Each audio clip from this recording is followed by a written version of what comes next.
misma de ayer? No, te la A ver, mandé deme un hoy segundito. la Deme un mandé hoy. segundito. Ahorita. Correcto, es valoración probatoria.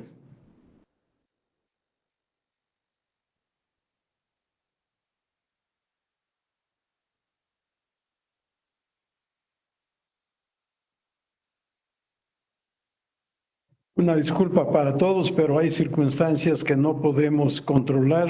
Sí, una disculpa de mi parte, esta vez fue un problema técnico. Sí, no, queda fuera de nuestra posibilidad de arreglar esas circunstancias. ¿Ya estás grabando, Jessy?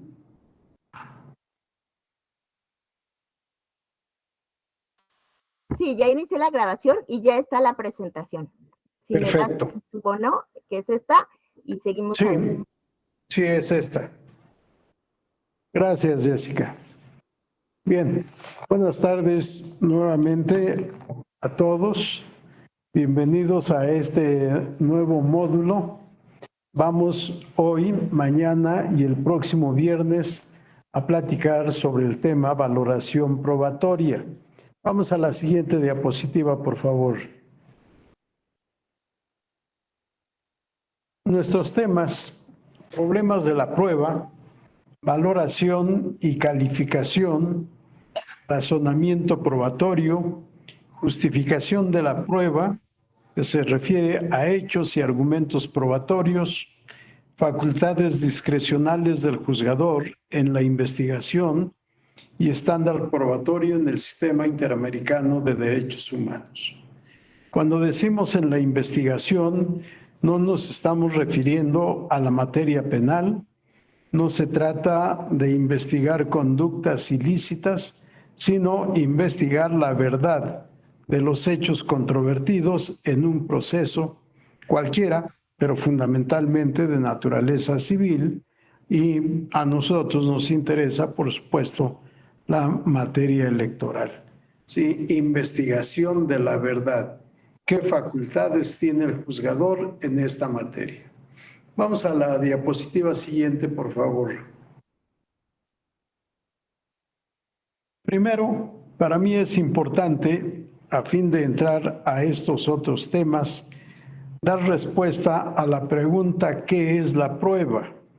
Cuando Eduardo Couture se formula esta pregunta, dice que la respuesta es la definición o concepto de prueba. Yo no comparto la opinión de Couture.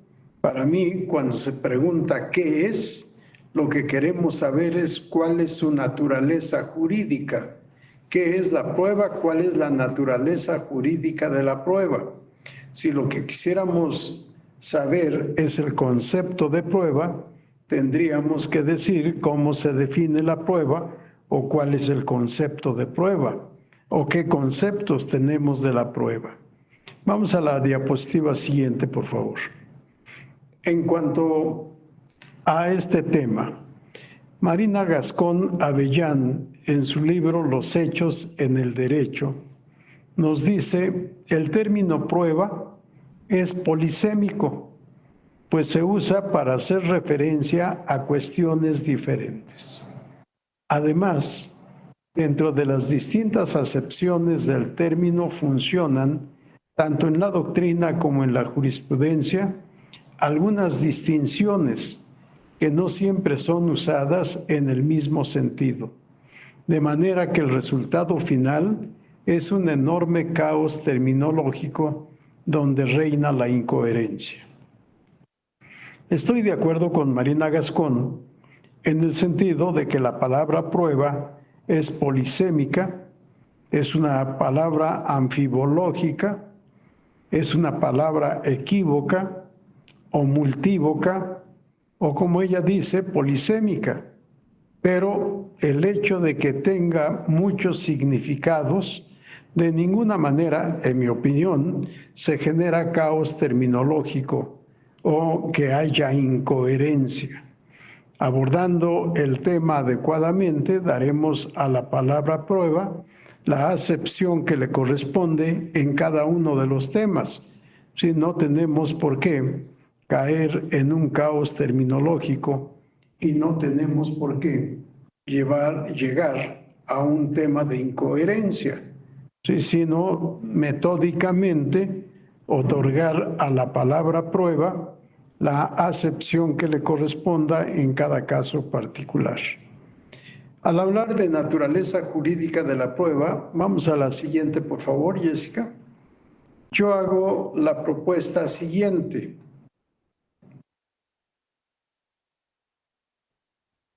A la naturaleza jurídica de la prueba, ¿qué es la prueba?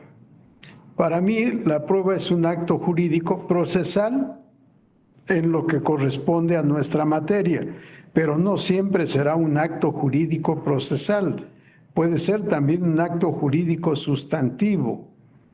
Cuando hablamos de requisitos de validez del acto jurídico, y en especial cuando hablamos de requisitos de validez del contrato, hablamos de la forma como requisito de validez y de la forma como elemento probatorio. Si la forma ad probationem y forma ad solemnitatem.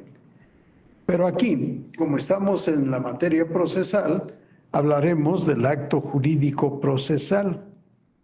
Pero es también instrumento, elemento o medio. Es cosa o es hecho que sirve para probar. Por eso hablamos de instrumento de prueba, elemento de prueba o medio de prueba. Pero al mismo tiempo, la prueba es argumento, es razón, es motivo o motivación más que motivo, argumento, razón o motivación. Igualmente, cuando hablamos de prueba, hablamos de un procedimiento jurídico procesal o procedimental. Puede ser el procedimiento de las dos especies, procedimiento jurídico procesal o procedimiento jurídico procedimental. Pero en términos generales, procedimiento probatorio. Y también es efecto o consecuencia jurídica. Así que la palabra prueba es polisémica, tiene muchos sentidos, tiene muchas acepciones y cuando queremos determinar su naturaleza jurídica, hasta ahora yo he encontrado estas 5 especies de naturaleza jurídica: acto jurídico, instrumento, elemento o medio probatorio, argumento, razón o motivación probatoria, procedimiento probatorio, procesal o procedimental, efecto o consecuencia jurídica. Esta es la naturaleza jurídica de la prueba y por eso también, en mi opinión, no hay una definición omnicomprensiva o un concepto omnicomprensivo de la palabra prueba.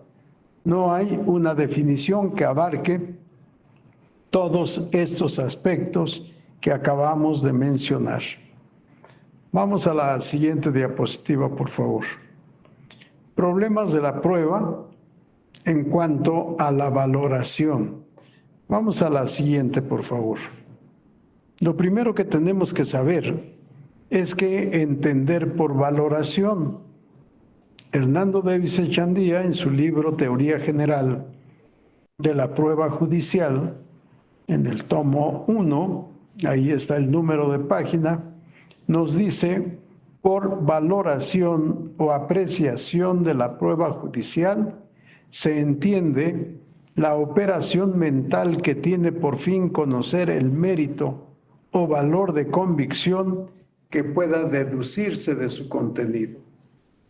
Sí, valoración o apreciación para Davis Echandía es una expresión sinónima, valorar o apreciar, y consiste, nos dice este tratadista, en una operación mental, un acto de raciocinio, un razonamiento, ¿Para qué? Para determinar el valor de convicción que pueda generar una prueba o el conjunto de pruebas que se hayan ofrecido y aportado en un determinado proceso. ¿Sí? Operación mental, acto de raciocinio, para poder conocer el grado de convicción que produce, que genera un elemento probatorio o todos los elementos probatorios que obran en un expediente que se refiere a un proceso o incluso a un procedimiento.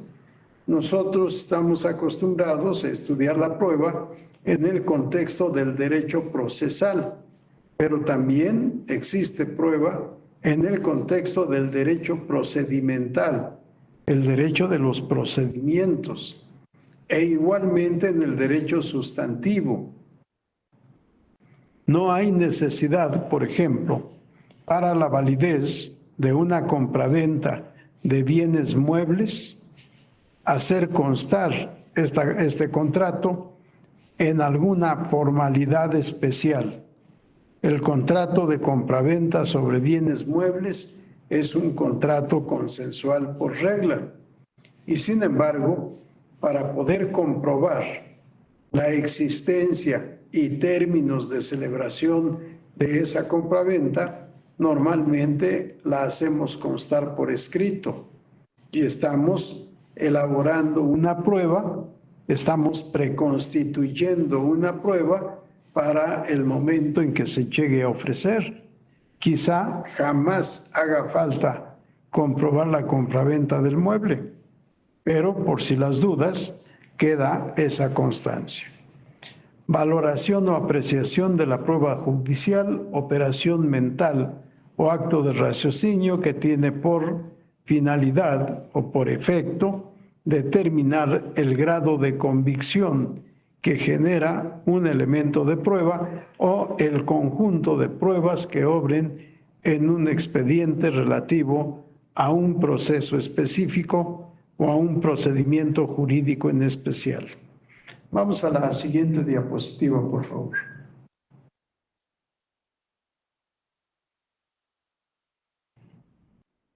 A ver, la anterior, por favor.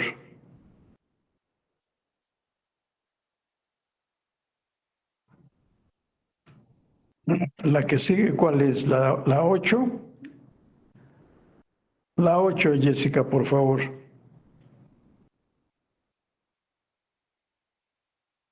Bien. Apreciación de la prueba. Vean cómo Davis Echandía nos decía, valoración y apreciación de la prueba significan lo mismo y es determinar el grado de convicción que genera un elemento de prueba o el conjunto de pruebas. Esto de conjunto lo agrego yo, porque así se hace la valoración de pruebas de manera individual y adminiculando todas las que obran en un expediente.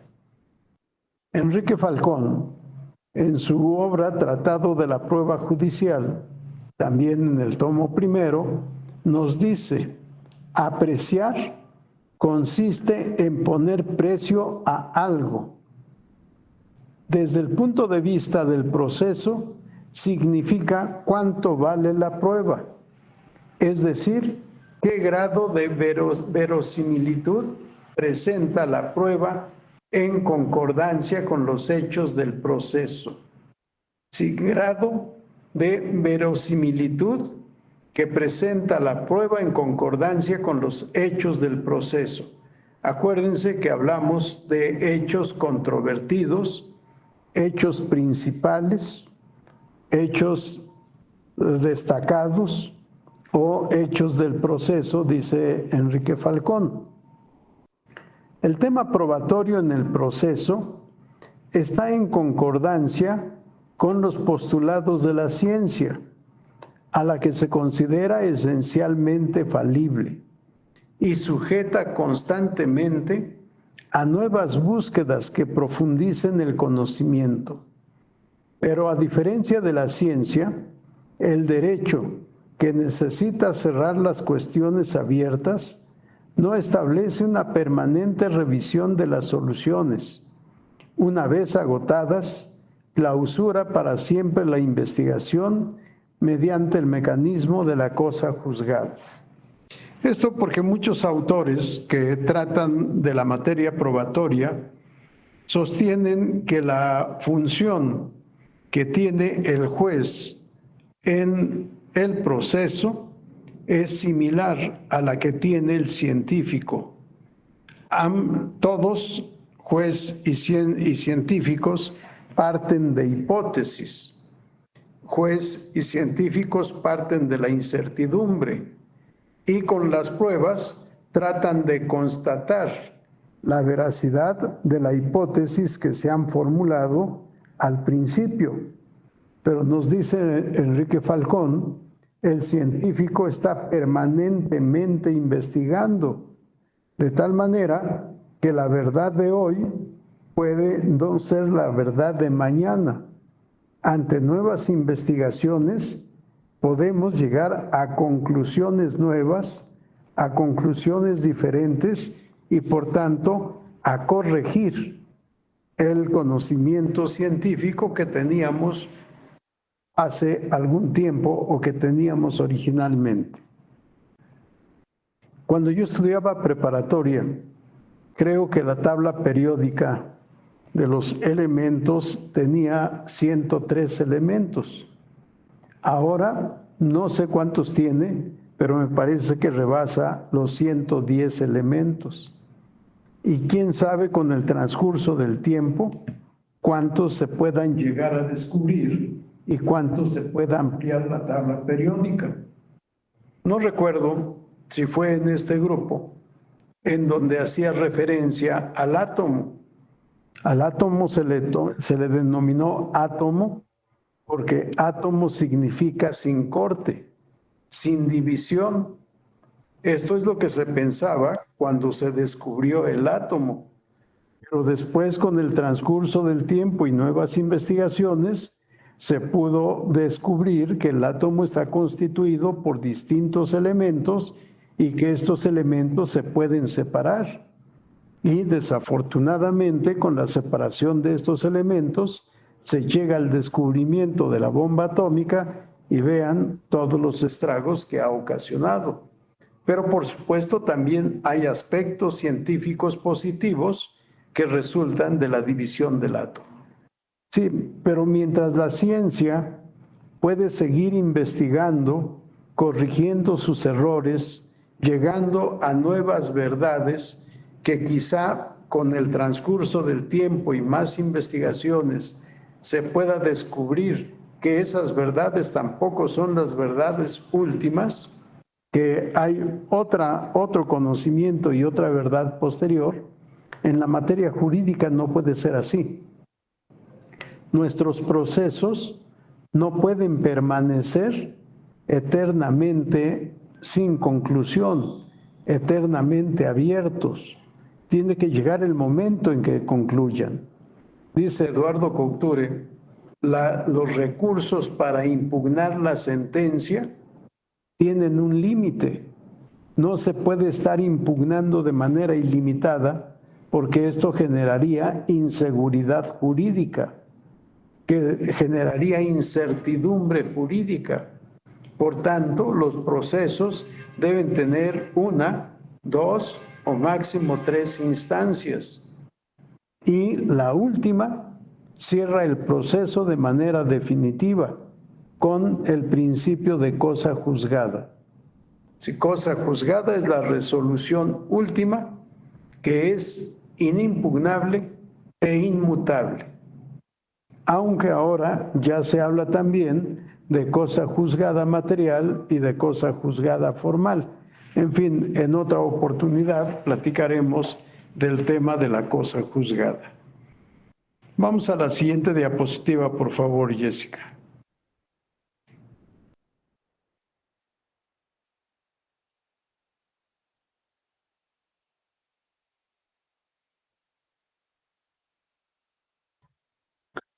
Juan Montero Aroca, en su libro La prueba en el proceso civil, nos habla de interpretación, valoración y apreciación.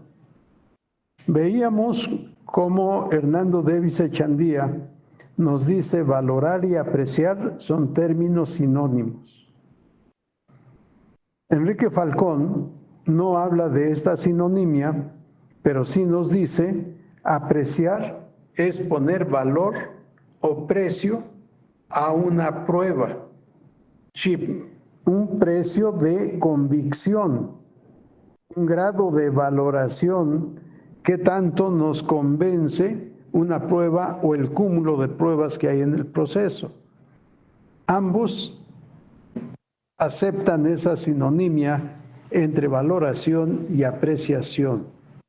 En cambio, Juan Montero Aroca difiere de este punto de vista y nos dice, una es la interpretación, otra es la valoración y otra es la apreciación. Apreciación de la prueba y su valoración es el apartado que cito en esta diapositiva. Lo primero que hay que advertir, nos dice, es que a pesar de lo que pudiera parecer, las palabras apreciar y valorar con relación a la prueba no son sinónimas, pues la primera tiene un significado más amplio que la segunda, de modo que en aquella se comprenden en realidad dos operaciones.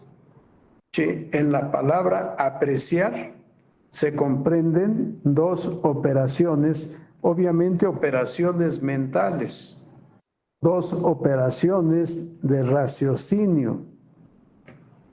Y nos explica interpretación y valoración.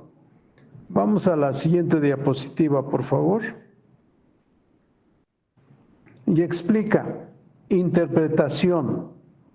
Después de practicada la prueba, lo primero que debe hacer el juzgador, y con relación a cada una de las fuentes medios, es determinar cuál es el resultado que se desprende de ella, lo que tiene que hacerse ineludiblemente de modo aislado, esto es, con referencia una por una a las fuentes medio. Se trata, por tanto, sin atender al valor probatorio, de establecer qué es lo que el testigo ha dicho, cuál es la conclusión a la que llega el dictamen pericial, qué es lo que realmente se dice en el documento. A esta operación puede llamarse interpretación de la prueba, porque consiste en, partiendo de una forma de representación de los hechos, fijar los que el testigo afirma. Del documento se deduce o el perito concluye. Fíjense, aquí hablamos primero en esta etapa de análisis razonada, de fijar los hechos. Fijar los hechos a los que se refieren la prueba o las pruebas. Debemos entender qué es lo que ha dicho el testigo. ¿Qué es lo que nos ha dicho el perito en su dictamen pericial? ¿Cuál es el contenido del documento público o privado que se ha ofrecido como prueba? Interpretación de la prueba. Es esta operación mental. Vamos a la siguiente diapositiva, por favor. Valoración.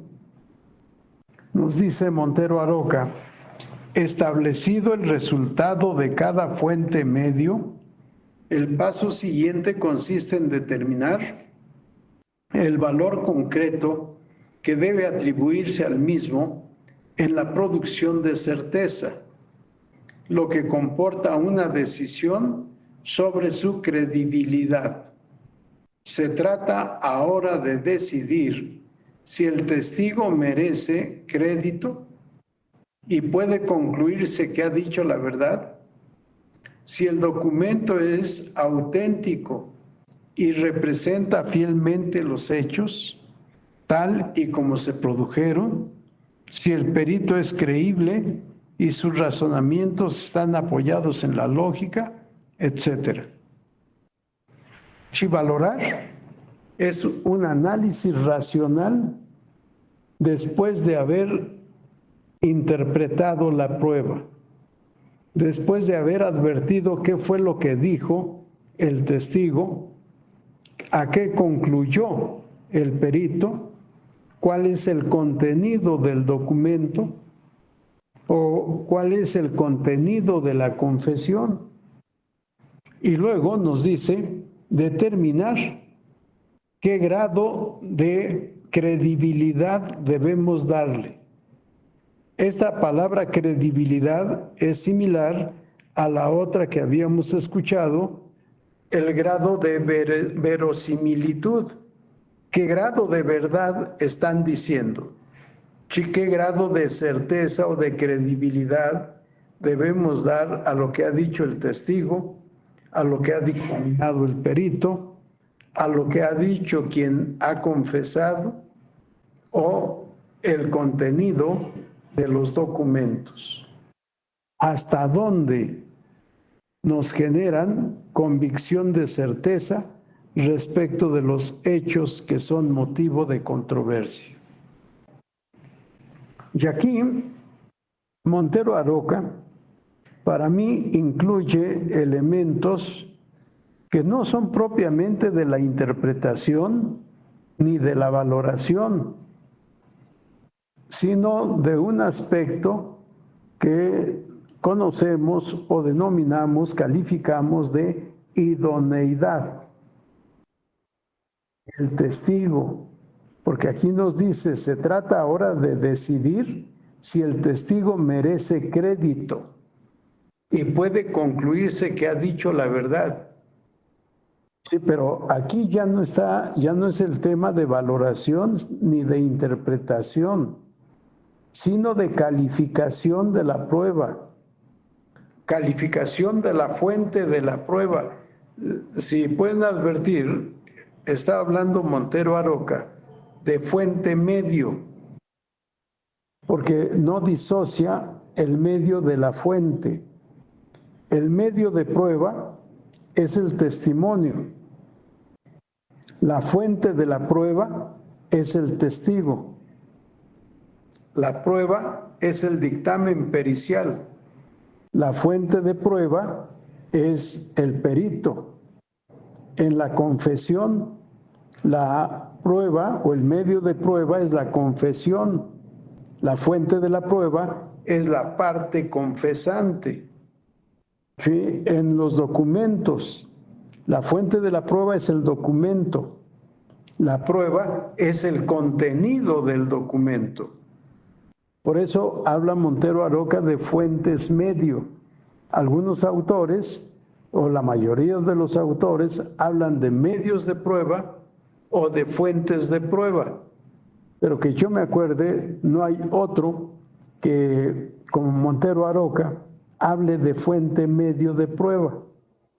Y les decía, lo que aquí nos está diciendo, después del punto y seguido, realmente no es ni interpretación ni valoración de la prueba, sino más bien calificación de la idoneidad de la fuente de prueba. El testigo nos dice, ¿merece crédito?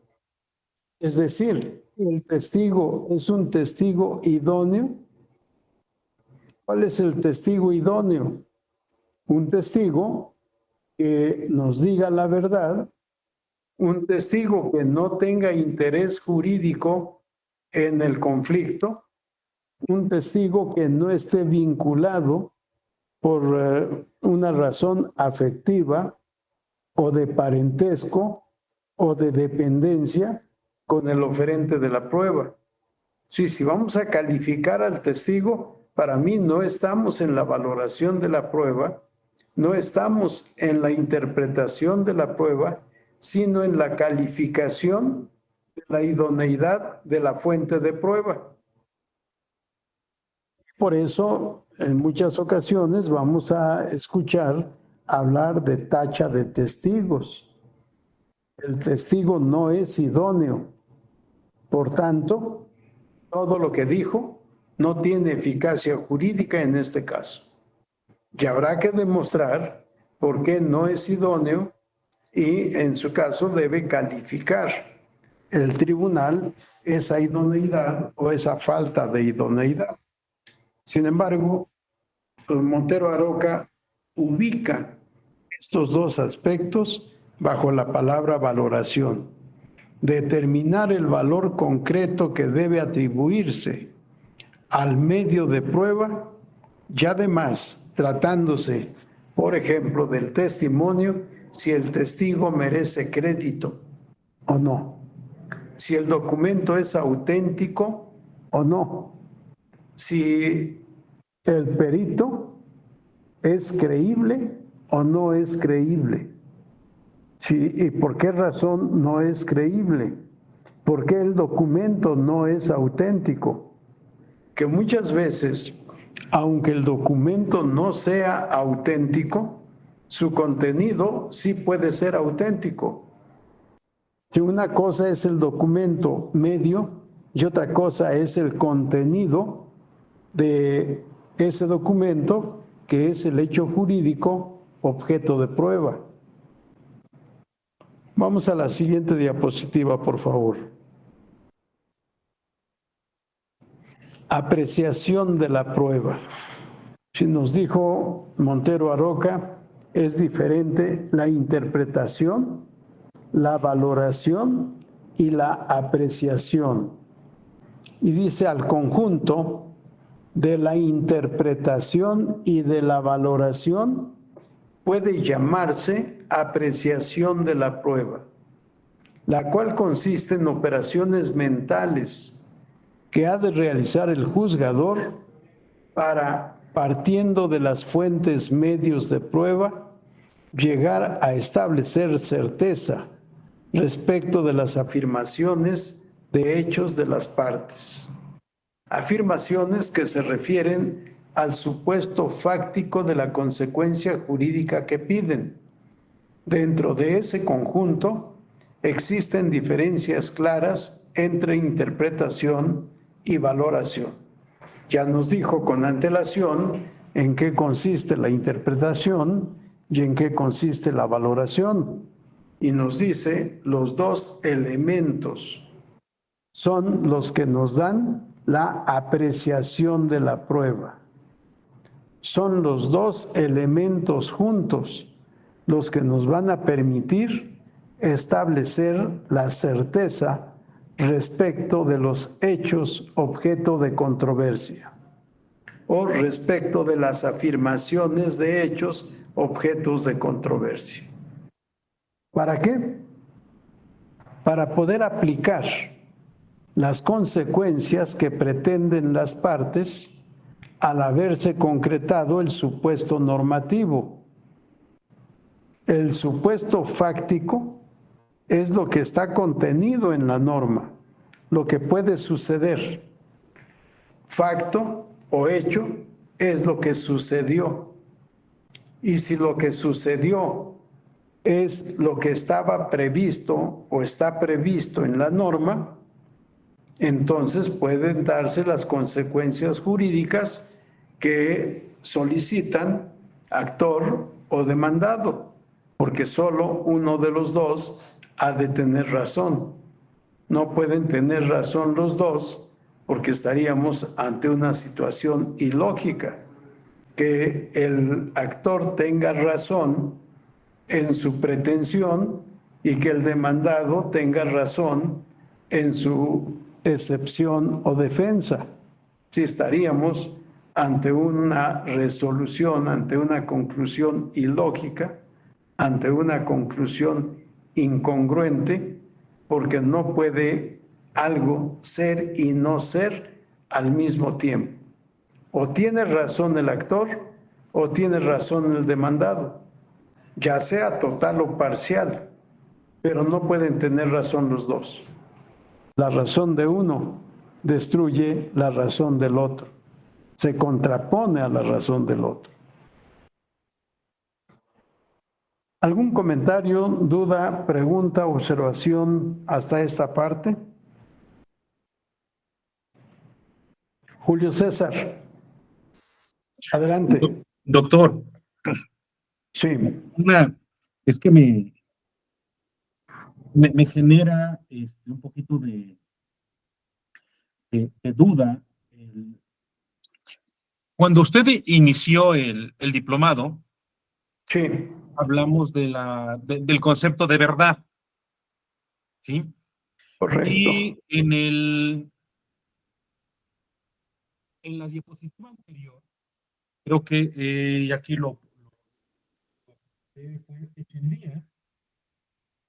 hablaba a ver, corríjame usted, de esa verosimilitud, Sí, ¿sí?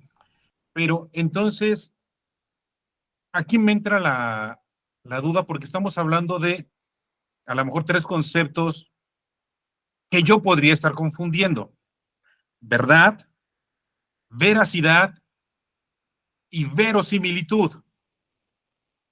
Y ahí es a donde yo me empiezo a perder en esta terminología para poder entender el objeto de la prueba. El objeto de sí. la prueba va a buscar la verdad, la veracidad o la verosimilitud, porque desde mi óptica sí son conceptos diferentes. Entonces, ahí es a donde me estoy perdiendo, doctor. Discúlpeme usted. Hombre, gracias, Julio César. ¿Alguien más quiere decir algo en torno a este tema, a lo que nos está planteando Julio César? Adelante, Luis Octavio. Sí, buenas tardes, profesor. Bueno, ahí en Buenas relación al tardes. comentario que hizo el compañero, eh, bueno, el juez nunca va a saber la verdad. O sea, la verdad solo la conocen las partes, los que intervienen en el hecho, porque la conocen, la percibieron mediante sus sentidos. Entonces, el juez lo que busca mediante las pruebas es acercarse a esa verdad, lo más que se pueda a esa verdad. Ok.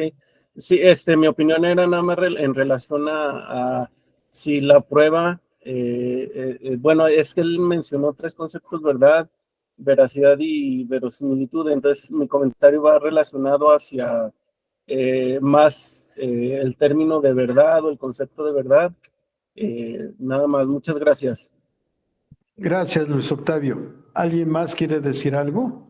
Vamos a, mientras si alguien interviene, vamos a buscar en el diccionario de la Real Academia los conceptos de verdad, verosimilitud y veracidad.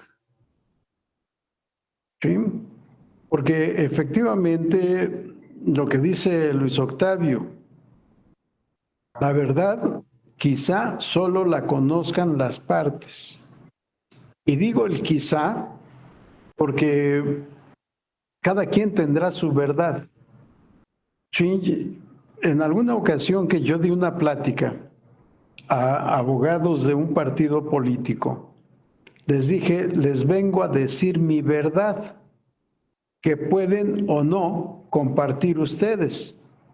¿Sí? ¿Por qué? Porque cada quien tiene su propia convicción y cada quien llega a un conocimiento verdadero de las cosas. Si es una operación mental, decíamos, y dicen en mi pueblo que cada cabeza es un mundo. Entonces cada uno puede tener una concepción un poco diferente de las cosas, no obstante referirse al mismo hecho. Sin negar y sin variar el hecho, cada quien puede tener su propia apreciación. Y efectivamente decíamos al principio de este diplomado, la finalidad de la prueba, finalidad no objeto, Julio César, Si la finalidad de la prueba es conocer la verdad de los hechos controvertidos.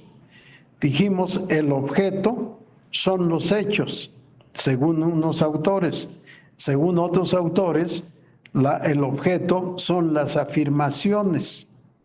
Y le decíamos, creo que fue ayer, toda afirmación o toda negación está vinculada a un hecho o a una omisión, un hecho positivo o un hecho negativo.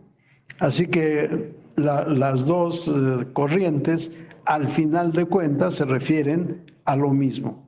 Al final de cuentas, siempre vamos a tener hechos controvertidos, afirmados, negados o silenciados. Depende del caso concreto. A ver, ya encontramos los conceptos. Julio César, vi que cogiste el diccionario. Sí, si nos ayudas a leer los conceptos. Sí, doctor. Mire, en mi edición de la RAE, Sí.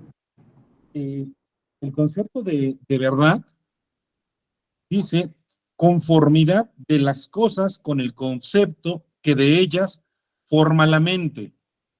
Sí, hasta ahí vamos a detenernos porque hay varias acepciones de la palabra verdad, pero efectivamente esta es la que me parece que es útil para nuestro curso de derecho probatorio. Si la verdad, esa congruencia entre los hechos y el concepto que tenemos de esos hechos. ¿Quién va a tener este concepto al final de cuentas? El juzgador, el tribunal.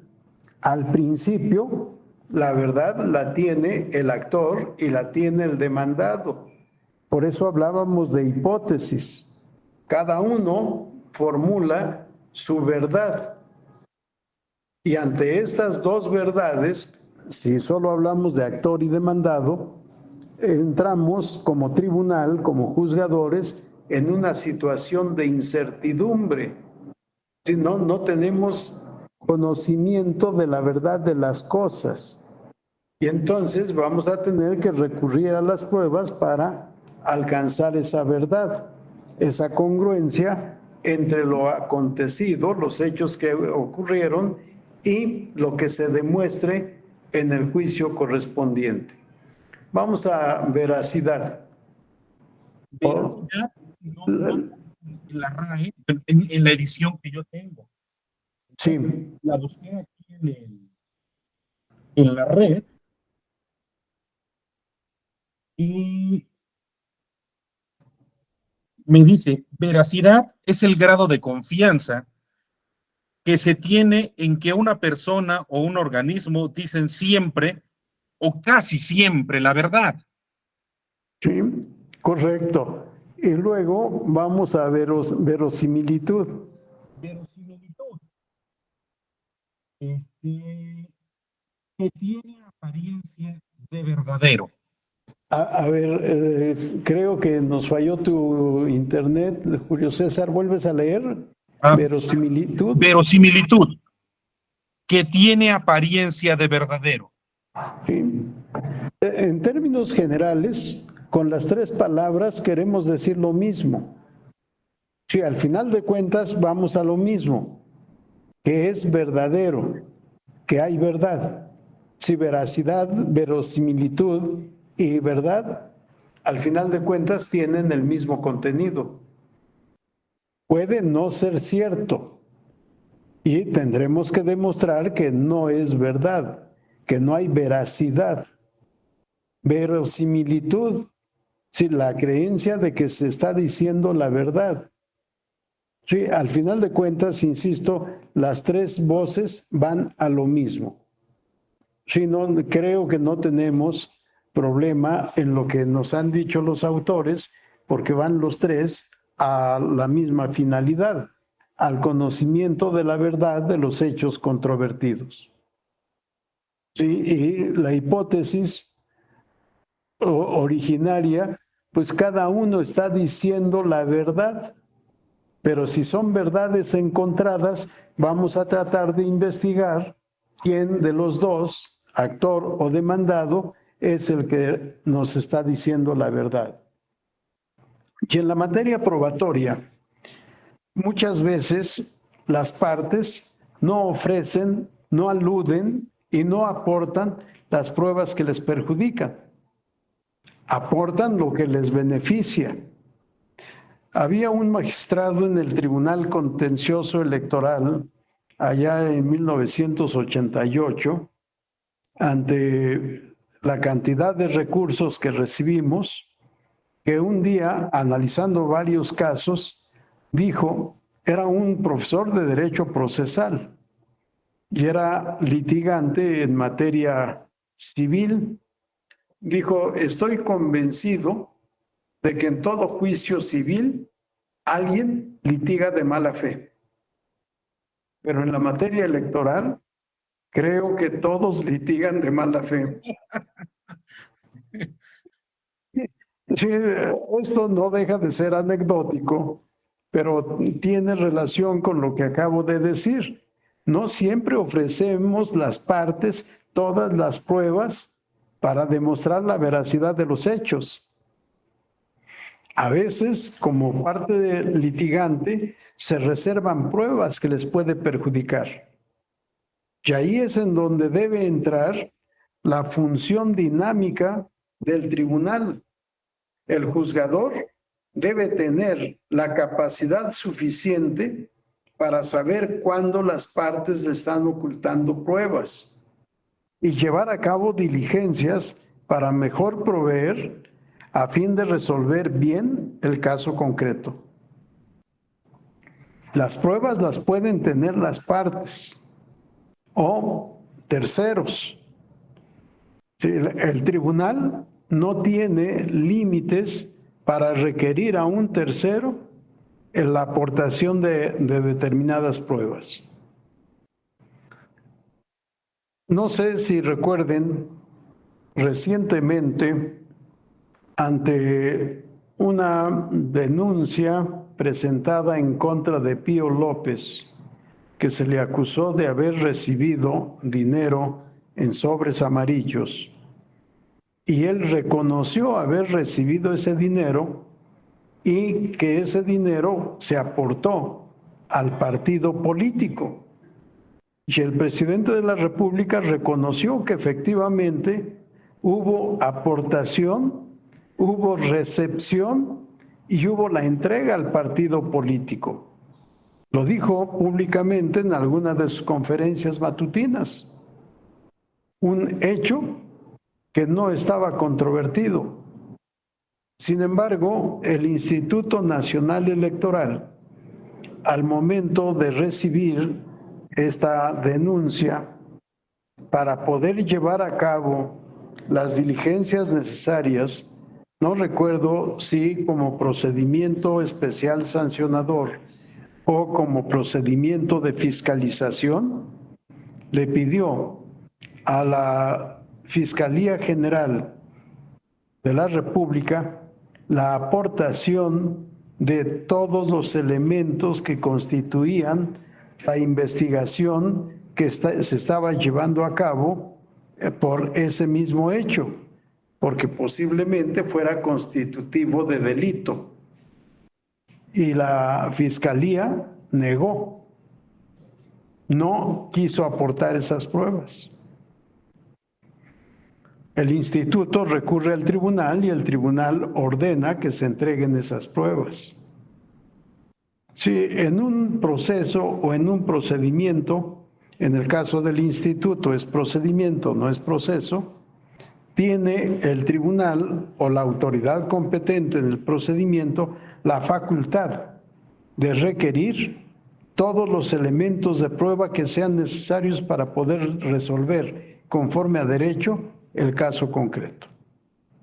Pero en fin, lo que queremos es alcanzar el conocimiento verdadero de cómo acontecieron los hechos. Sí, con independencia de que usemos la palabra veracidad, verosimilitud o la investigación de la verdad de los hechos. Si al final de cuentas vamos a la misma finalidad.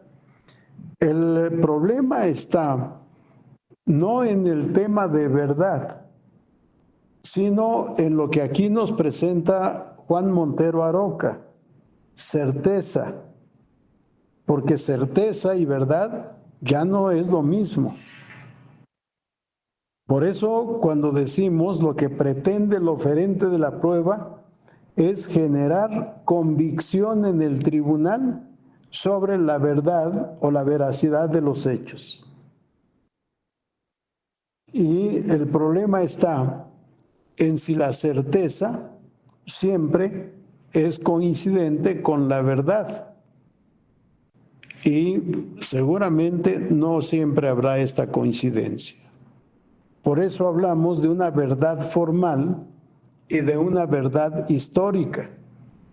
En la materia procesal, la verdad histórica es lo que coincide con los acontecimientos que motivan la controversia. En cambio, la verdad formal es lo que queda demostrado en el juicio. Y no siempre verdad formal y verdad histórica van a ser coincidentes.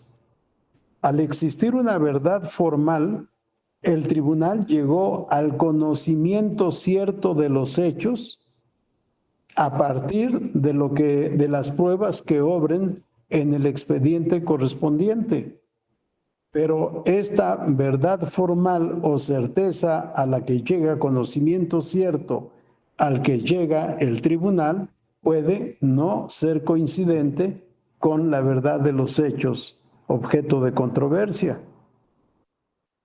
Por eso es sumamente importante la actividad probatoria del tribunal y el principio de inmediatez procesal. Inmediación, dicen casi todos los tratadistas, yo digo inmediatez. Es decir, que el juzgador o el magistrado instructor en los tribunales colegiados, que el instructor tenga comunicación inmediata con las partes, que conozca la demanda, que conozca la contestación, que conozca el ofrecimiento, aportación de pruebas y pueda resolver la admisión o el desechamiento. Que si son admitidas las pruebas esté pendiente de su preparación, de su desahogo. Solo cuando ha estado pendiente con el conocimiento inmediato de todos estas conductas procesales, solo así podrá dictar una sentencia conforme a derecho. O bien, ordenar el desahogo de diligencias probatorias para dictar sentencia conforme a derecho. El juzgador debe tener el conocimiento íntegro de todo el proceso. Por eso también se presentan muchos conflictos cuando hay dos juzgadores. No me refiero al tribunal colegiado, que no puede ser de dos, tendría que ser de tres. No, me refiero a un juzgador instructor y a un juzgador que dicta sentencia, un juzgador sentenciador. Cuando hay un juzgador que instruye, que lleva a cabo toda la fase de instrucción o substanciación del juicio hasta el cierre de instrucción, y otro juez es el que recibe el expediente ya en situación de dictar sentencia, no hay esa inmediatez, no hay posibilidad de esa inmediatez, y por tanto el juez sentenciador conocerá solo el expediente, pero no conoció el desarrollo de la substanciación. Esto que estoy diciendo no es algo ajeno a la materia electoral. Durante la existencia y funcionamiento del Tribunal Federal Electoral, tuvimos jueces instructores y magistrados proyectistas y sala resolutora.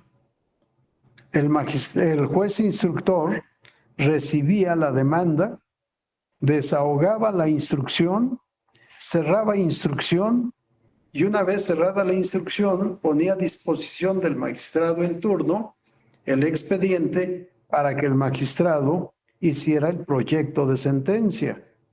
Proyecto de sentencia que llevaba a la sesión pública a la consideración de los otros magistrados integrantes del colegiado para poder dictar sentencia. En la Sala Durango, en la que yo estuve adscrito, nos organizamos de tal manera que hubo un magistrado coordinador de los jueces instructores. Era una especie de supervisor.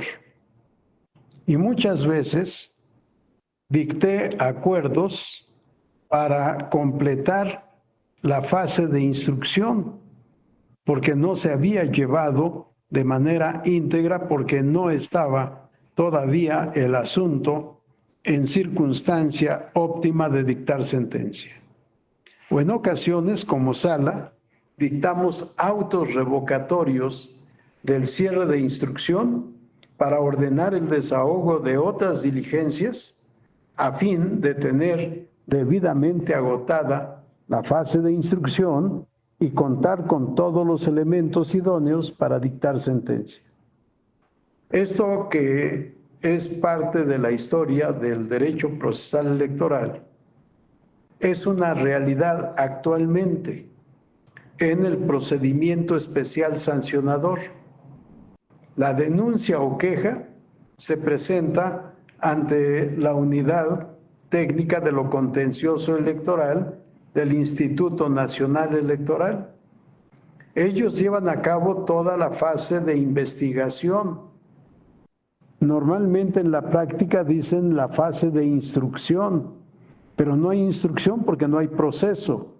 Es un procedimiento administrativo. No hay proceso jurisdiccional, pero en la práctica le llaman instrucción, y cuando consideran que la etapa de instrucción o de investigación, en mi concepto, se ha concluido, que ya hay todos los elementos suficientes para dictar resolución, envían el expediente a la Sala Regional Especializada. Sala Regional Especializada que forma parte del Tribunal Electoral, que formalmente es un órgano jurisdiccional, pero en mi opinión lleva a cabo una función administrativa, porque es la que determina, a partir de lo investigado por la Unidad Técnica de lo Contencioso Electoral, si efectivamente hay infracción, si efectivamente el denunciado es responsable de esa infracción y en su caso, si procede o no, imponer una sanción. Sí, estamos ante un procedimiento con dos fases. Una fase administrativa a cargo del Instituto Nacional Electoral y una fase formalmente jurisdiccional a cargo del Instituto Nacional Electoral. A cargo de la Sala Regional Especializada. Sin embargo, la Sala Regional Especializada no tiene ese principio de inmediatez con toda la fase de investigación o fase instructora, como le llaman en la práctica. Y lo que hace la Sala Especializada al recibir un expediente de la Unidad Técnica de lo Contencioso Electoral es turnar a un magistrado, a uno de los 3 integrantes de la sala, para que revise si esa fase de investigación fue llevada a cabo conforme a derecho, si realmente está debidamente agotada y si es el caso de dictar resolución. Si no está debidamente agotada, si hacen falta diligencias de investigación o de pruebas o lo que considere pertinente, la sala devuelve el expediente a la Unidad Técnica de lo Contencioso, le dice qué es lo que tiene que hacer para completar esa etapa de investigación y que le devuelva. Normalmente se le da un plazo para llevar a cabo esas diligencias y una vez agotadas que le devuelva el expediente para poder resolver. Sí, el tema de las pruebas es un tema bastante complejo, no es tan sencillo como muchas veces lo presentamos, aunque siempre lo que se busca es el conocimiento cierto, verdadero, de los hechos motivo de controversia. Bien, ¿algún comentario, alguna duda, alguna observación? ¿No? Continuamos con la siguiente diapositiva, por favor, Jessica. Seguimos en el mismo tema todavía. Vamos a la diapositiva 13, por favor.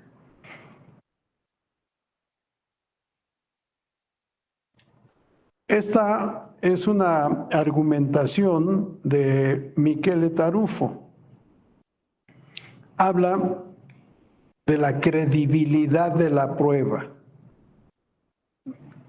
Otro autor nos decía verosimilitud, pero también hemos visto la expresión si lo que ha dicho el testigo es creíble o no. Y Michele Tarufo, bajo la expresión credibilidad de la prueba, nos habla de la valoración de la prueba. Y nos dice, la valoración de la prueba consiste en determinar el valor probatorio de cada medio de prueba en relación con un hecho específico y tiene por objeto establecer cuándo y en qué grado puede ser considerado verdadero, sobre la base de las pruebas relevantes, el enunciado que afirma la ocurrencia de ese hecho. Con el fin de establecer esa vinculación, el resultado de las pruebas tiene que ser determinado claramente y debe ser vinculado con enunciados fácticos específicos. El primer paso para establecer la conexión entre pruebas y hechos consiste en valorar la credibilidad de cada medio de prueba. Establecer la credibilidad de una prueba puede requerir llevar a cabo valoraciones complejas. Ese juicio puede ser complejo y basarse en un conjunto de otros medios de prueba. Vamos a la siguiente, por favor. Determinación del peso de las pruebas. Determinar el valor probatorio de un medio de prueba acerca de un hecho puede ser bastante simple en el caso de pruebas directas. Esto es, cuando las mismas tienen que ver directamente con un hecho principal en litigio. En ese caso, se puede decir que el grado de credibilidad de un medio de prueba coincide con su valor probatorio y, por lo tanto, determina el grado de veracidad del enunciado sobre el hecho relevante o principal. La situación es mucho más complicada cuando los medios de prueba son indirectos o circunstanciales. En ese caso, el resultado inmediato de la actividad probatoria es la determinación de la verdad de un hecho circunstancial sobre la base de los medios de prueba disponibles. Pero ese hecho es un factum probans y no el factum probandum. A pesar de lo complejo que parece ser la explicación de Tarufo, no lo es tanto. Acuérdense que Michele Tarufo nos habla de hechos principales en litigio o hechos relevantes. Sí, para él, hecho relevante o hecho principal es el hecho controvertido en el proceso. Y nos dice, la prueba directa es aquella que prueba el hecho principal o hecho relevante. Las pruebas indirectas prueban hechos secundarios. Podemos tener probados los hechos secundarios, pero no el hecho principal. Por tanto, al conocimiento del hecho principal o hecho relevante, solo vamos a poder llegar mediante la comprobación de hechos secundarios, mediante pruebas indirectas o pruebas indiciarias. Si recordemos que pruebas indirectas y pruebas indiciarias para este autor son lo mismo. Y para muchos autores, no solo para Tarufo. Muchos autores vamos a encontrar que nos dicen prueba indiciaria, prueba secundaria o prueba indirecta es lo mismo. Prueba principal, prueba directa es la que se refiere al hecho relevante, hecho institucional, nos dice en alguna otra parte Miquel Tarufo, hecho principal o hecho relevante, el hecho controvertido en el caso concreto. Y ayer decíamos, en el ejemplo de la violencia política en contra de una regidora por razón de género, el hecho o factum probandum, el hecho a probar, es la violencia política, pero por las circunstancias de comisión de la conducta, no vamos a poder llegar al conocimiento directo. No tenemos pruebas directas. ¿Qué es lo que tenemos? Solo tenemos pruebas indiciarias, pruebas secundarias. El factum probans, el hecho probado, no es el hecho principal, sino hechos secundarios que nos llevan mediante inferencia, mediante razonamiento, al conocimiento del hecho principal controvertido. Y decíamos ayer, estas pruebas indirectas y estos hechos secundarios probados pueden ser: ¿a qué hora llegó el presidente municipal? Porque dijimos en el ejemplo, el presidente municipal es el sujeto activo de la conducta violencia política en razón de género. ¿Sí? ¿Qué es lo que vamos a probar? Que el presidente llegó a la oficina de la regidora, que el presidente entró a la oficina de la regidora, que el presidente cerró la puerta de esta oficina y le puso seguro, que estuvo en esta oficina tanto tiempo, que salió a tal hora.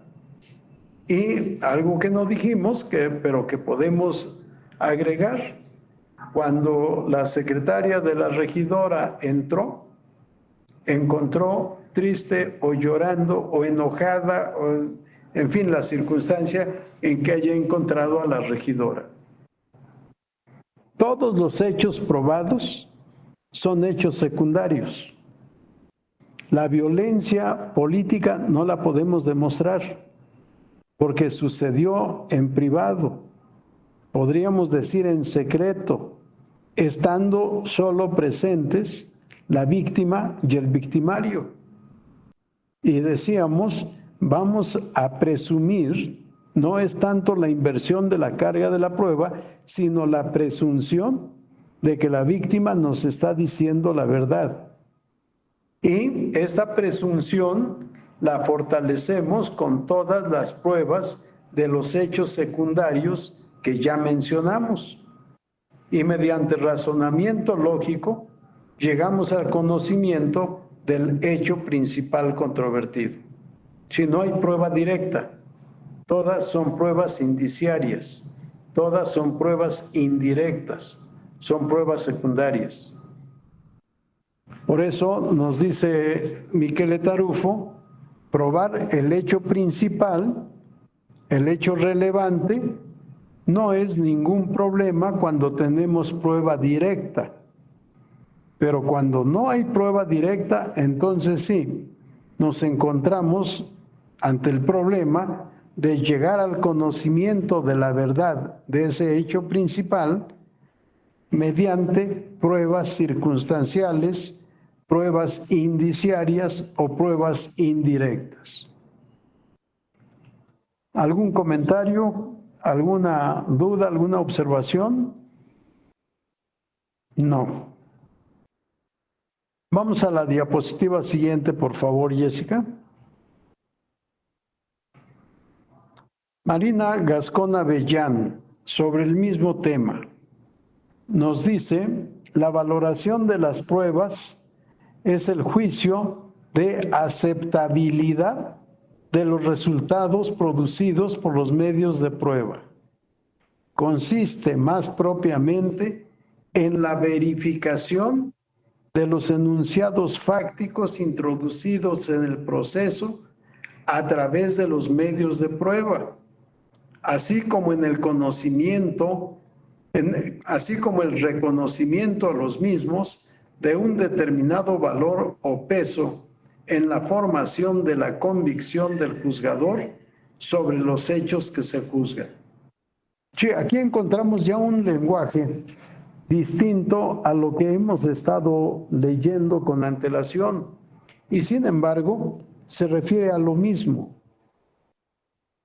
Nos dice, no habla aquí de verosimilitud, no habla de veracidad, no habla de credibilidad, sino que nos dice de aceptabilidad.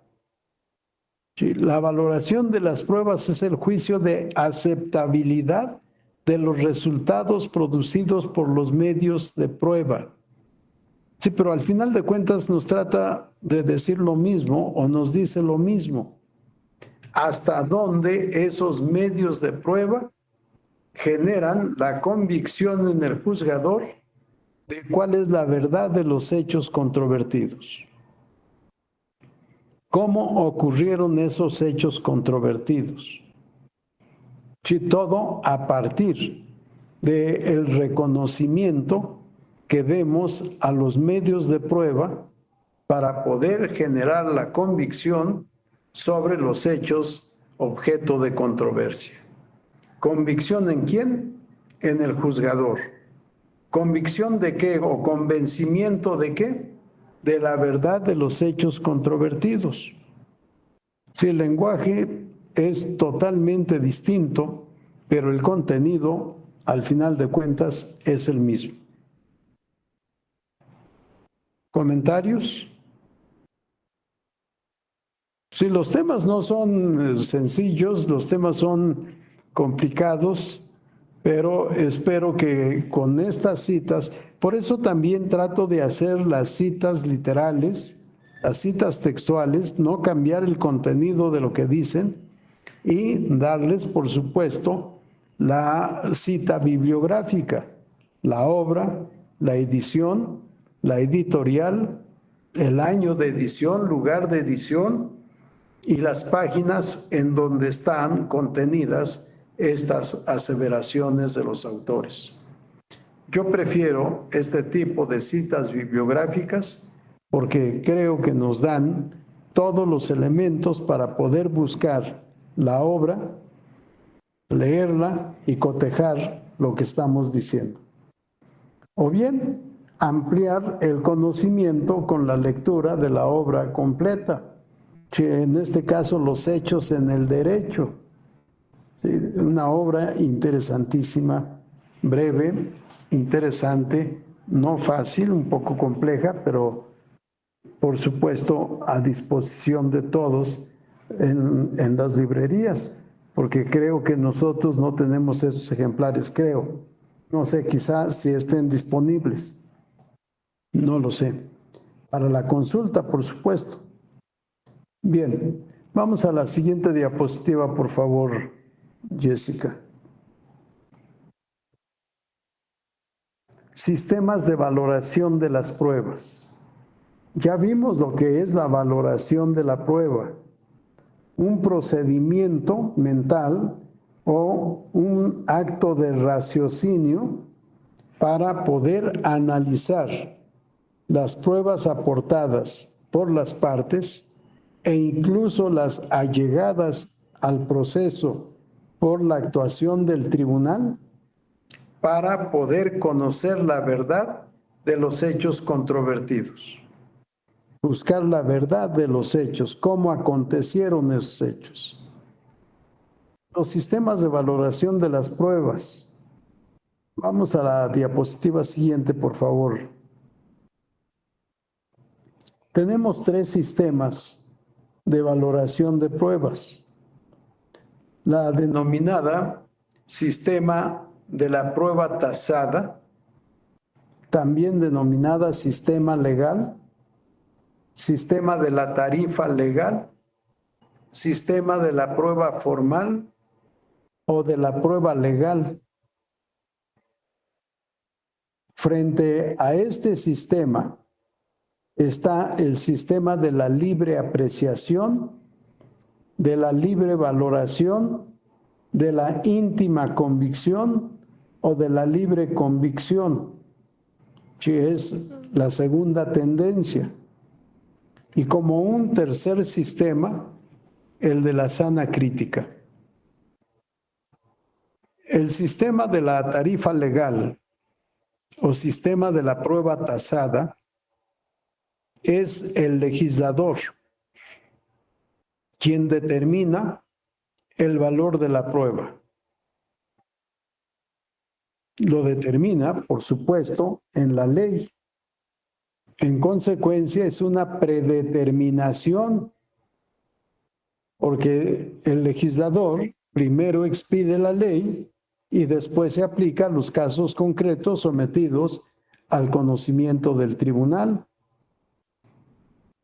Pero además, esta predeterminación es de manera general y abstracta, que son las características propias de toda norma jurídica.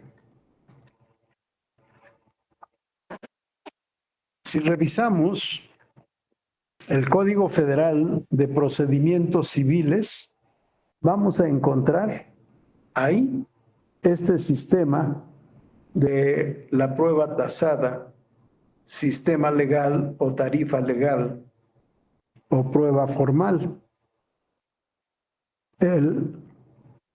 Es el legislador el que nos dice, el que impone el criterio para establecer cuándo la prueba por confesión hace prueba plena, cuándo la prueba por testimonio de testigos hace prueba plena, cuándo la documental pública hace prueba plena. En fin, va determinando en cada caso, en cada medio probatorio, con qué requisitos, en qué circunstancias adquiere valor probatorio pleno. No le da libertad al tribunal, no le da libertad al juzgador para valorar por sí mismo ese elemento de prueba. Tiene que seguir las pautas que ha dado el legislador en la ley para poder determinar el valor de la prueba que se ha ofrecido, en su caso desahogado o preparado y desahogado, ya sea por ofrecimiento y aportación del actor o del demandado, o que se ha llegado al expediente por actuación del propio tribunal. En contraposición, tenemos el sistema de la libre apreciación, de la libre valoración, de la íntima convicción o de la libre convicción. El juez o tribunal no tiene que explicar cómo llegó a la valoración de la prueba. Simple y sencillamente declara que las pruebas hacen prueba plena en determinado sentido. Y sin ninguna explicación. Esto que pareciera quizá imaginario o de ciencia ficción, existe en todos los sistemas que aceptan la existencia de un jurado popular. Hemos visto casos interesantes recientemente en la justicia penal norteamericana. Hemos visto casos importantísimos en donde el jurado popular determina culpable o inocente y no explica absolutamente nada. Y es una resolución vinculante. Escuchó pruebas, recibió pruebas, hizo valoración, pero tiene la libertad plena para valorar las pruebas como quiera, sin explicar nada a nadie. La regla en donde existen jurados populares es que el jurado popular no se integra con profesionales del derecho. No hay un procedimiento estricto.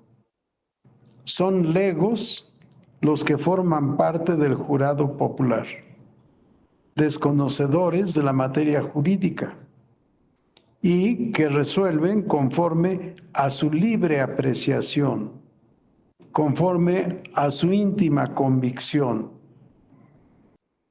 Efectivamente, en el caso de México sería una valoración de pruebas sin fundamentación ni motivación.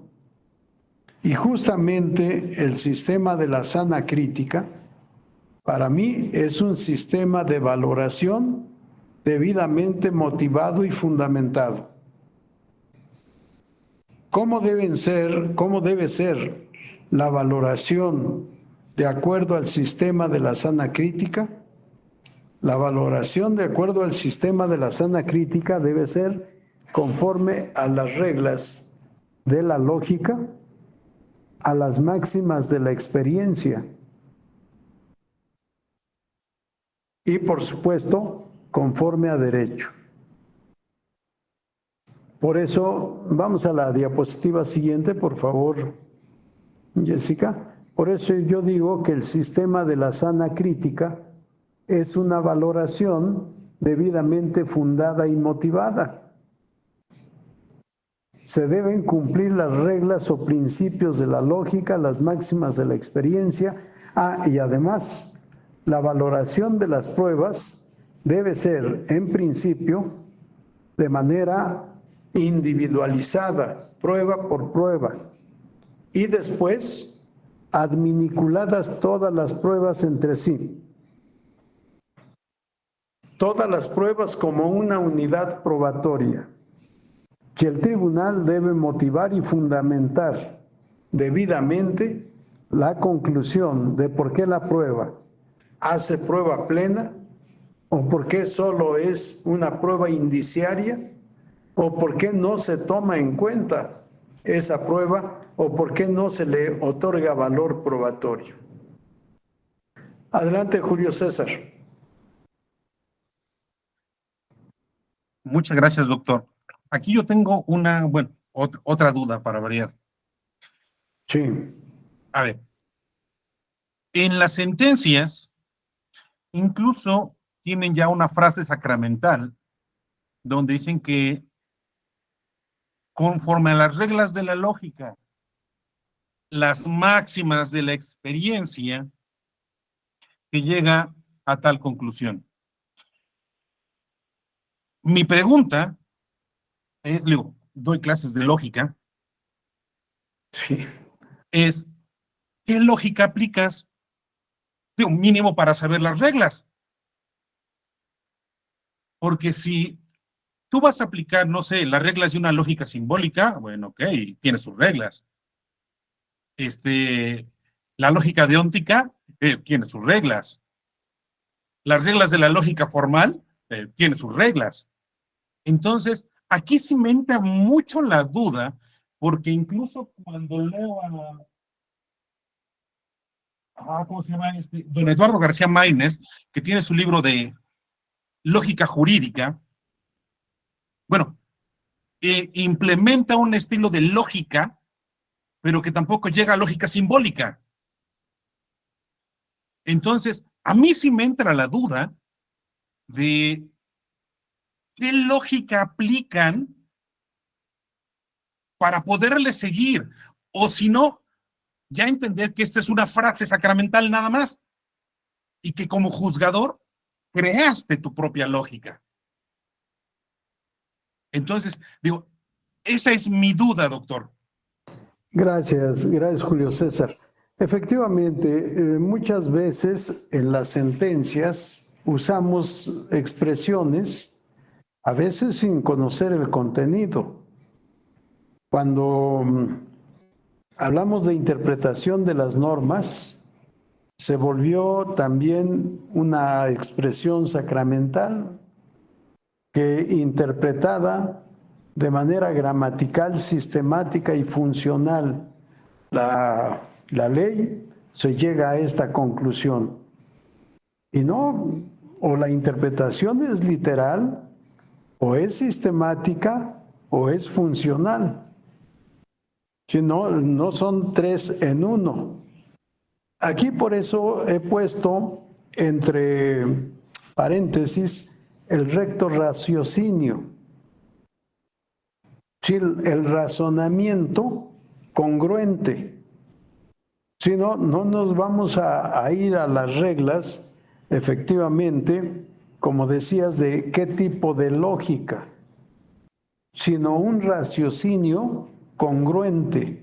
Eso es lo que se exige del juzgador en la valoración de las pruebas. Sí, para no meternos a las reglas, como tú como especialista en lógica podrías explicarnos.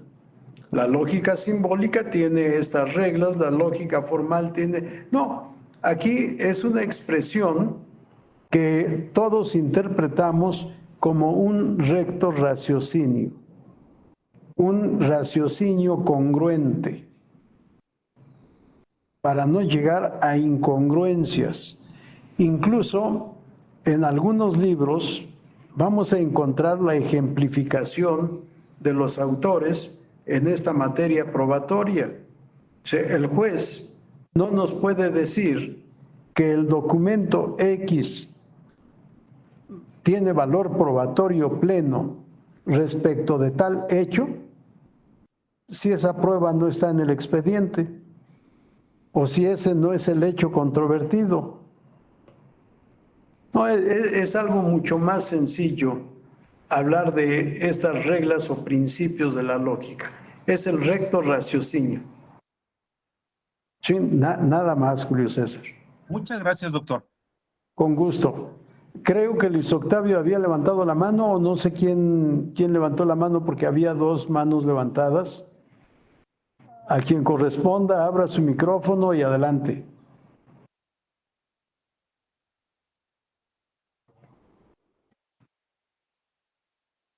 Si no hay intervenciones, continuamos.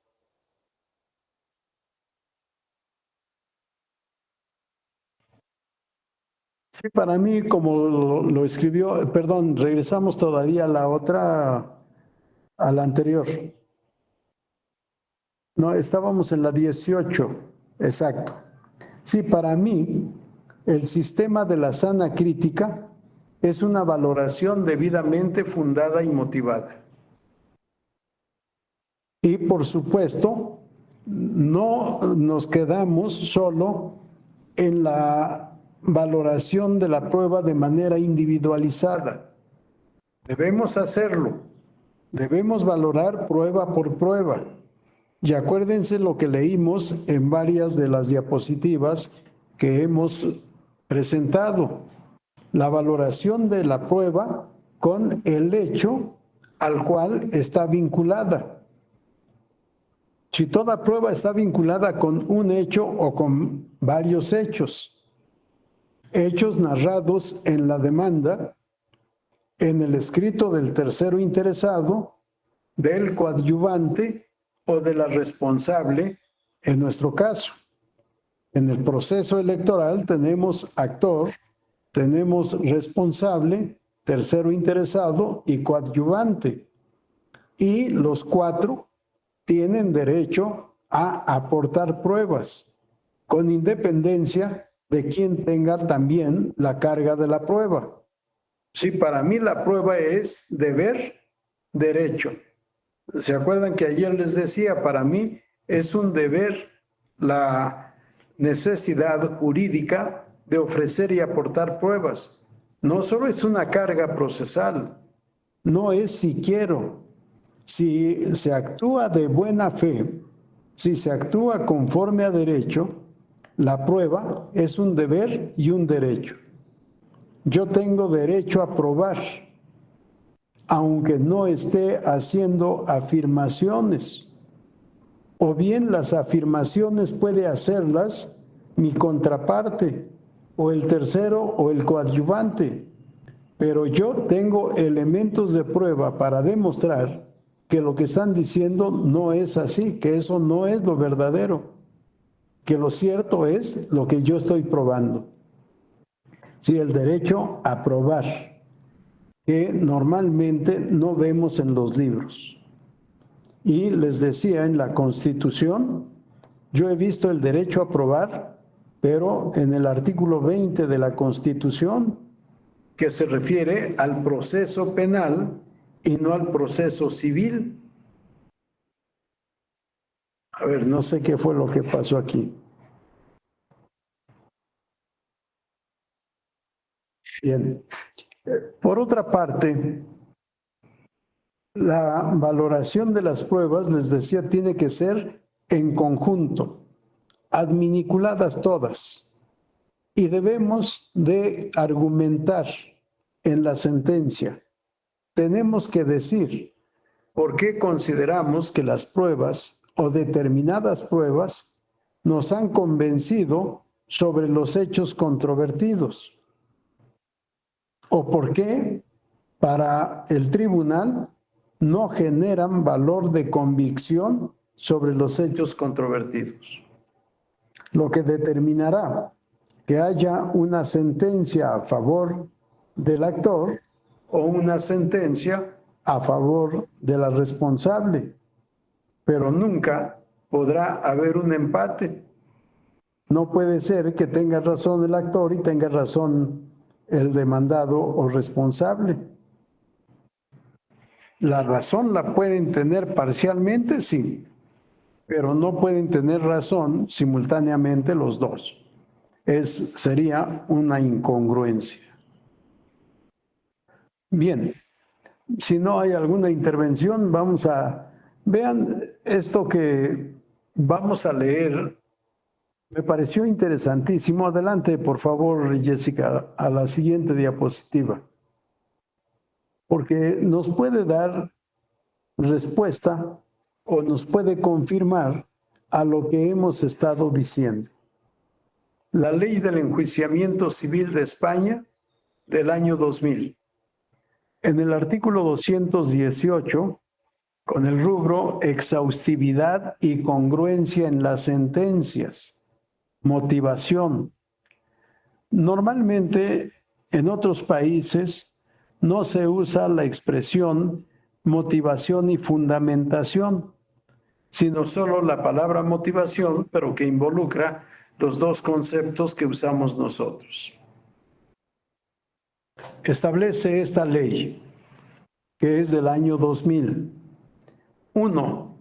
Las sentencias deben ser claras, precisas y congruentes con las demandas y con las demás pretensiones de las partes, deducidas oportunamente en el pleito. Acuérdense que les decía yo que en el derecho procesal español se usa más la palabra pleito que juicio, causa o proceso. Y ahí está en su ley de enjuiciamiento civil la palabra pleito. Harán las declaraciones que aquellas exijan, condenando o absolviendo al demandado y decidiendo todos los puntos litigiosos que hayan sido objeto de debate. Por eso el enunciado exhaustividad, resolviendo todos los puntos litigiosos que hayan sido objeto de debate, que hayan sido objeto de controversia. El tribunal, sin apartarse de la causa de pedir, acudiendo a fundamentos de hecho o de derecho distintos de los que las partes hayan querido hacer valer, resolverá conforme a las normas aplicables al caso, aunque no hayan sido acertadamente citadas o alegadas por los litigantes. Si a partir de los hechos controvertidos, debe resolver conforme a derecho el tribunal, aunque al resolver cite distinto fundamento jurídico del que invocaron las partes en el caso concreto. Las partes se equivocaron al fundamentar su pretensión o su excepción, pero el tribunal corrige y aplica las normas que son aplicables al caso concreto. Y este párrafo 2, que es el que se destaca en muchos libros de derecho probatorio. Las sentencias se motivarán expresando los razonamientos fácticos y jurídicos que conducen a la apreciación y valoración de las pruebas. Esta es la parte fundamental de esas reglas de la lógica. Motivarán expresando los razonamientos fácticos y jurídicos que conducen a la apreciación y valoración de las pruebas. Vamos a la siguiente diapositiva, por favor. Así como a la aplicación e interpretación del derecho. La motivación deberá incidir en los distintos elementos fácticos y jurídicos del pleito, considerados individualmente y en conjunto, ajustándose siempre a las reglas de la lógica y de la razón. ¿Sí? ¿Qué es lo que queremos decir con ajustarse a las reglas de la lógica y de la razón? Lo que decía yo entre paréntesis en la diapositiva anterior, el recto raciocinio. Cuando los puntos objeto del litigio hayan sido varios, el tribunal hará con la debida separación el pronunciamiento correspondiente a cada uno de ellos. Sí, este artículo 218, párrafo 2, y sobre todo en la parte final, que el tribunal deberá ajustarse siempre a las reglas de la lógica y de la razón, es citado y comentado con frecuencia en los libros de derecho probatorio a propósito de valoración de la prueba o del razonamiento probatorio del tribunal. ¿Cómo debe ser el razonamiento probatorio del tribunal? Debe ser lógico, debe ser el recto raciocinio. Bien, la diapositiva siguiente es en materia de pruebas. Son muchísimos párrafos, no los vamos a leer todos, o si quieren, porque toca varios temas, aunque el rubro es carga de la prueba. Y aquí vamos a ver varios antiquismos, ¿sí?, que se siguen conservando como parte del derecho vigente en el derecho español. 1. Cuando al tiempo de dictar sentencia o resolución semejante, el tribunal considerase dudosos unos hechos relevantes para la decisión, desestimará las pretensiones del actor o del reconveniente, o las del demandado o reconvenido, según corresponda a unos u otros la carga de probar los hechos que permanezcan inciertos y fundamenten las pretensiones. Vean cómo se sigue utilizando aquí y se sigue, por supuesto, tomando como regla del derecho probatorio que la carga de probar corresponde al actor respecto de su pretensión, corresponde al demandado respecto de su excepción, corresponde al reconveniente respecto de su pretensión, y al reconvenido respecto de su excepción. Reconveniente es lo mismo o deriva de la reconvención. Cuando el actor presenta su demanda, se admite, se notifica y se emplaza al demandado. El demandado puede contestar, contrademandando o reconviniendo al actor. Vamos a pensar que el actor le demanda al demandado, perdón la expresión, el pago de 1,000 pesos que le debe el demandado. Y el demandado dice, es cierto, te debo 1,000, pero tú me debes 500. Sí, te demando el pago de 500.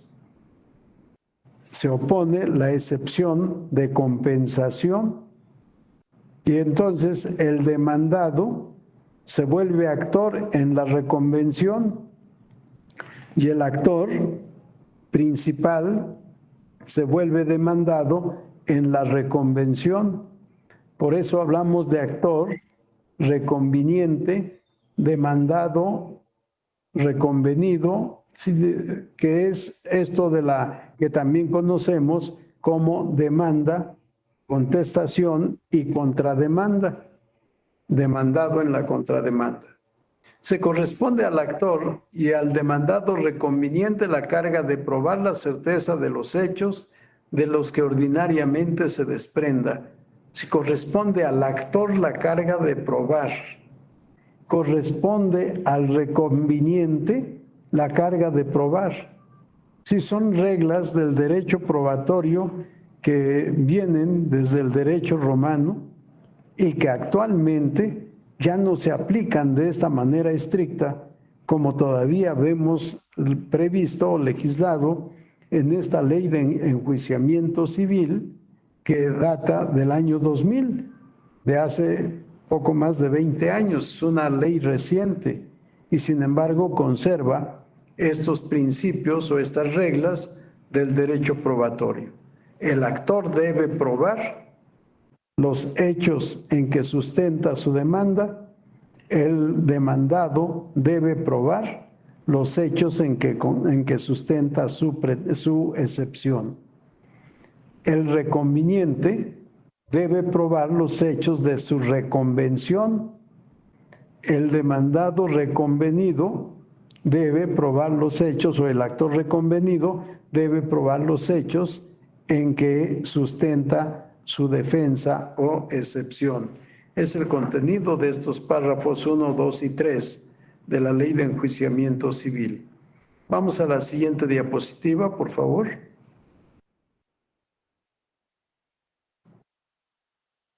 Cuatro. Vean aquí este tema tan interesante también, aunque es distinto, pero que nos sirve para lo que decimos nosotros en materia de violencia política en contra de las mujeres por razón de género, que es también la reversión de la carga de la prueba, párrafos 4 y 5. En los procesos sobre competencia desleal y sobre publicidad ilícita, corresponderá al demandado la carga de la prueba, de la exactitud y veracidad de las indicaciones y manifestaciones realizadas y de los datos materiales que la publicidad exprese. Si aplicáramos los párrafos 1, 2 y 3, el actor debería probar que la publicidad ilícita es ilícita por su contenido.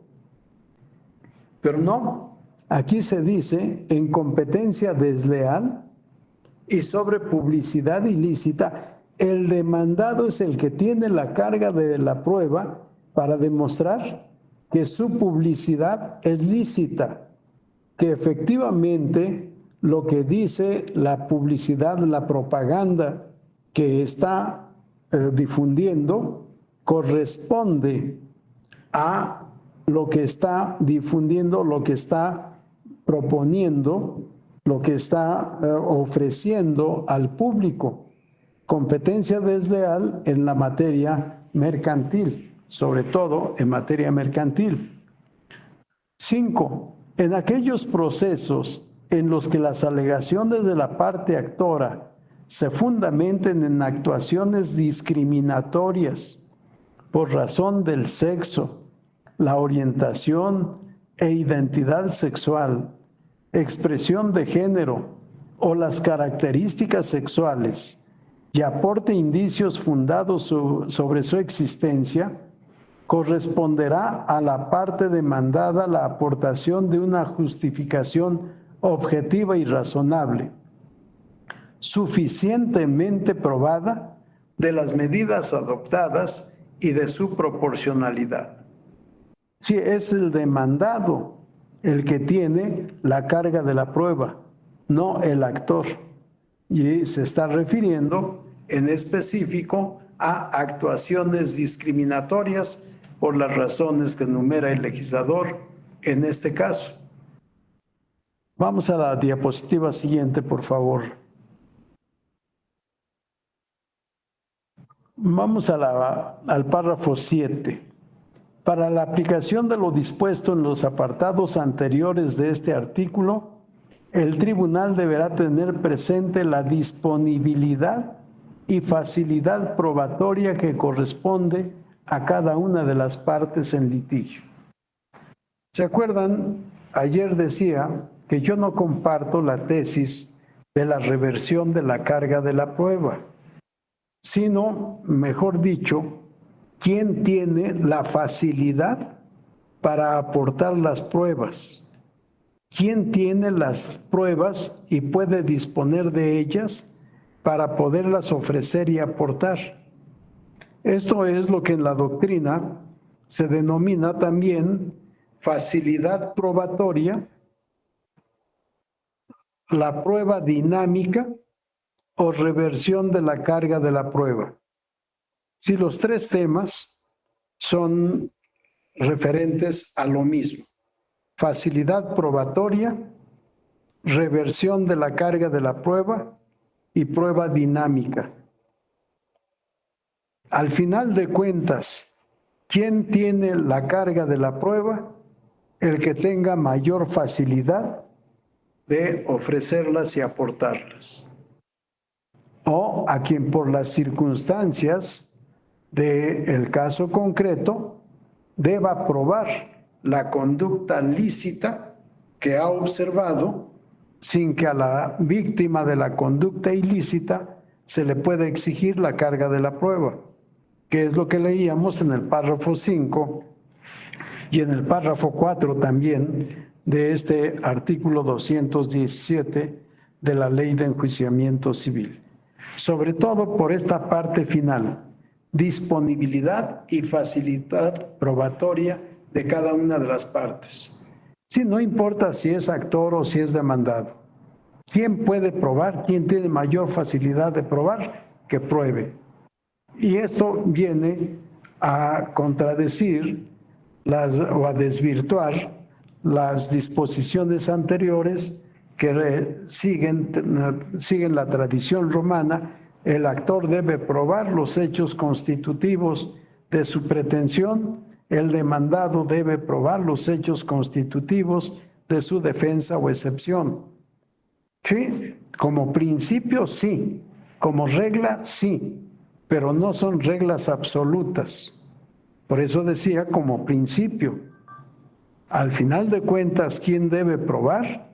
El que tenga mayor facilidad probatoria. Que esto es lo que hemos denominado la prueba dinámica o reversión de la carga probatoria. ¿Algún comentario? ¿Alguna duda? ¿Alguna observación? Estamos en la diapositiva 21 o 23, Jessica. Creo que en la 23, ¿verdad? Sí, estamos en la 23, doctor. Gracias, Jessica. Para continuar mañana con la diapositiva 24. Son las 5:58. Vamos a suspender la presentación. Si alguien tiene algún comentario, con mucho gusto estoy a la orden. Y si no, desear a todos una buena tarde. Lean, el tema es atrayente, es de verdad interesante para todos los que nos dedicamos. Bueno, yo ya no, ahora estoy solo en la academia, pero para los que están en el servicio público, en la impartición de justicia en cualquier materia, el tema es fundamental.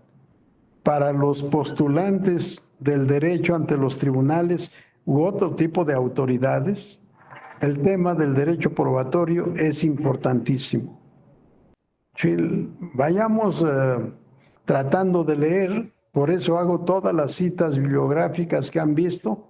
Solo cito a los que me parece tratan mejor el tema, y no a todos los que tratan el tema, sino a los que tratan mejor, para que sirva de guía para el estudio personal de cada uno de ustedes.